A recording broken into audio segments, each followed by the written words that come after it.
Well, hello again. This is AJ and another episode of Cooking in Pajamas.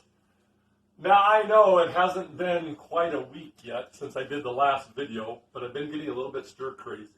I think we are up to day 12 of our shelter in place. So I've been kind of climbing the walls and thought I would go ahead and do another video.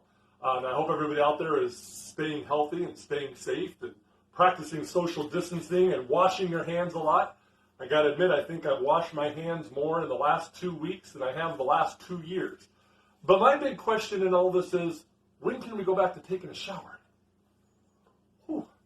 Anyway, so today, what we're going to talk about cooking, you know that I'm a northern boy, spent most of my years living in the north, lived in Iowa, Alaska, and now northeast Michigan. But I really do enjoy southern cooking. So today what I'm going to be showing you is what I call southern smothered pork chops. Now, I know there's other recipes out there for it. I got a couple little twists on mine. First thing you got to start out with is good pork chops. Make sure that you buy high quality meat.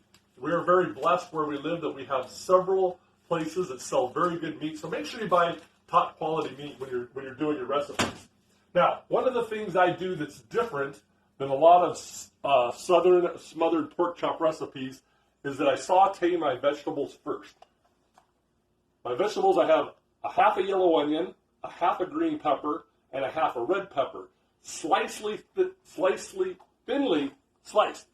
Slice them as thin as you can and save that 3 times if you can. I put in a hot cast iron skillet. All this is going to be done in a cast iron skillet today. We put all the vegetables in and about a teaspoon of minced garlic. And we will let this saute for about 10 minutes until it is soft. Okay, so after about 7 to 10 minutes, your onions and peppers are all sauteed. Your onions are a little bit brown. You take them off the skillet and just set them off to the side. Add 2 more tablespoons of butter into the skillet and let that melt.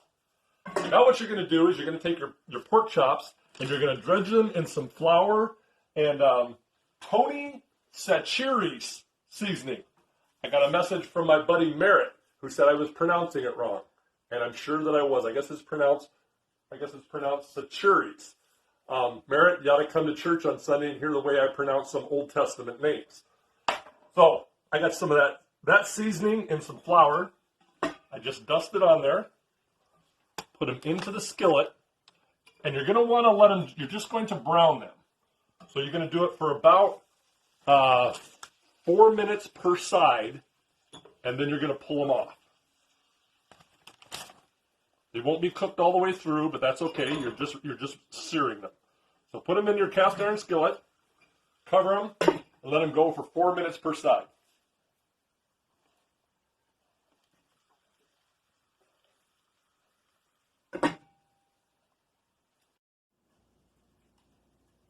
Okay, so as you can see, now we got a nice sear on the pork chops there. Set them aside out of the pan. And now what we want to do is we want to make a roux. All done in the same cast iron skillet. We start out with, what else? 2 tablespoons of butter. And then 2 tablespoons of flour. Now, I had my doctor told me, he said, AJ, he said, you got to quit cooking like that. You got to quit eating food like that. All that butter and deep fried and grease and things like that. He says, you just got to stop doing that. And you know, I really took to heart the things my doctor said. And I got me a new doctor. So, as your butter melts, add your 2 tablespoons of flour. And then what you're going to do is you're just going to keep stirring it around until this flour turns a nice brown. Okay, we got our roux going here.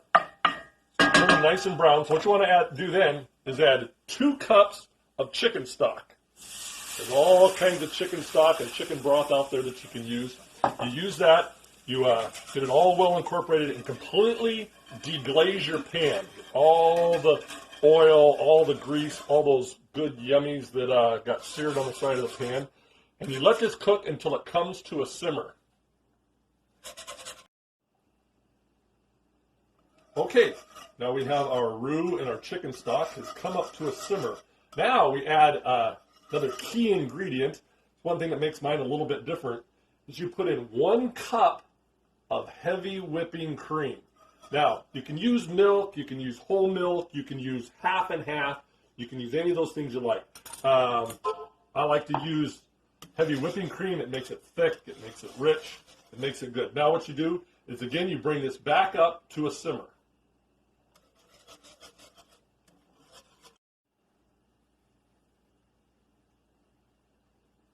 Okay, as you can see, we are now back up to a simmer. So what we want to do now is we want to add these pork chops, these seared pork chops, back into this. All back in here. Throw them in here. Get them all to fit. We'll make it fit. Make them fit. Get them all down in there. And then what you're going to do is your onions and peppers that we sauteed earlier, we're going to want to put those in there as well. Stir them all around. Everything put in there together. All covered up. Peppers in there, onions in there. Leave it at a very light simmer. What you're going to want to do then, you're going to want to cover it and let it cook for about 20 minutes. Okay, here we are. I simmered for 20 minutes, and then I let it set for about 5. I got some Uncle Ben's fried rice. You can use anything you want. You can use pasta, you can make potatoes, mashed potatoes, any kind of rice you want. I'm kind of a fan of Uncle Ben's. So this is my northern version of a southern smothered pork chop with onion and pepper gravy. You know, I really enjoy cooking. A lot of people don't like to cook because they say they're afraid to cook. And for me, cooking is actually something that's kind of relaxing. But, you know, there's a lot of things that people are afraid of today. There's a coronavirus going around. A lot of us are in our shelter in place and things like that. But I want to remind you of something that Paul said when he wrote to the Philippians. He said this. He said, "Be anxious for nothing." He said, "But in everything by prayer and supplication with thanksgiving, let your requests be made known to God, and the peace of God which surpasses all understanding will guard your hearts and minds in Christ Jesus." Hope you have a good week. Stay safe, and we'll see you again soon.